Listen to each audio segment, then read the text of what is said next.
खलास गर्ल ईशा कोप्पीकर मराठी सिनेसृष्टीत पदार्पण करते। तिचा मराठीतला पहिला सिनेमा असेल मात। आई मुलीमधलं नातं, नवरा बायको यांच्या नात्यातली गुंफण याभोवती सिनेमाची कथा फिरताना दिसेल। तुझ्यासारखी आई मला असती तर राजकारणाचा बळी न ठरता जगत जेता झालो असतो। नुकतंच या सिनेमाच्या टीमनं सॅमच्या ऑफिसला भेट दिली आणि सगळ्यांशी मनमुराद गप्पा मारल्या। परफॉर्मन्स पण फक्त डान्स करून आणि फक्त ग्लॅमरस दिसून काही फायदा नाही। ऍक्टिंग पण पाहिजे आणि ऍक्टिंग करायला स्कोप पण पाहिजे। परफॉर्मन्स रिलेटेड रोल जेव्हा असतात तेव्हा मजा येते आणि माझ्या फिल्ममध्ये आतापर्यंत पण मी ग्लॅमरस असली तरी मी ऍक्टिंग केलंय।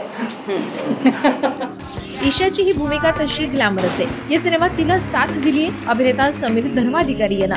आम्ही जे करतो कॅरेक्टर्स कुठेतरी बघितलेले असतात, कोणी मित्र असतो तर कुठे कुठे ते उचलले जातात आणि जसं छान होतं की वैयक्तिक आयुष्यामधले खूपसे प्रसंग त्यामध्ये आला तर हा विचार आपण करतच असतो।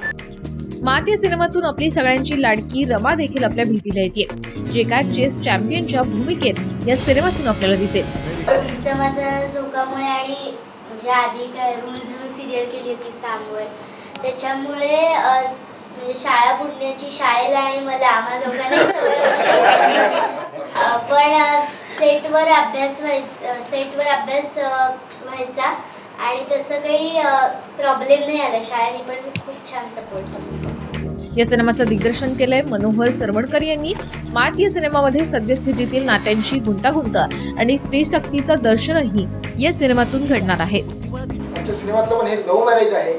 पण जेव्हा परिस्थिती येतं की म्हणतो की आम्ही तुमच्याशिवाय जगू शकत नाही, पण माझा इगो एवढा पॉवरफुल असतो की मी आणि मीच, की ते जर तुम्ही माझं टाळलं की मी आणि मी पेक्षा तू आणि मी असं झालं तर एक आदर्श कुटुंब राहतं, एक घर टिकतं आणि त्याकरता कोणी काय प्रयत्न करायला पाहिजे हे आम्ही एक वेगळ्या पद्धतीने सांगायचा प्रयत्न केला आहे आणि त्या स्त्रीचा खूप मोठा वाटा असतो। सिनेमात तेजश्रीच्या भूमिकेचं आकर्षण जरी असलं तरीही बॉलिवूड नंतर मराठी सिनेमांकडे वळालेल्या ईशाला मराठीत तरी यश मिळतं का हेच पाहायचंय।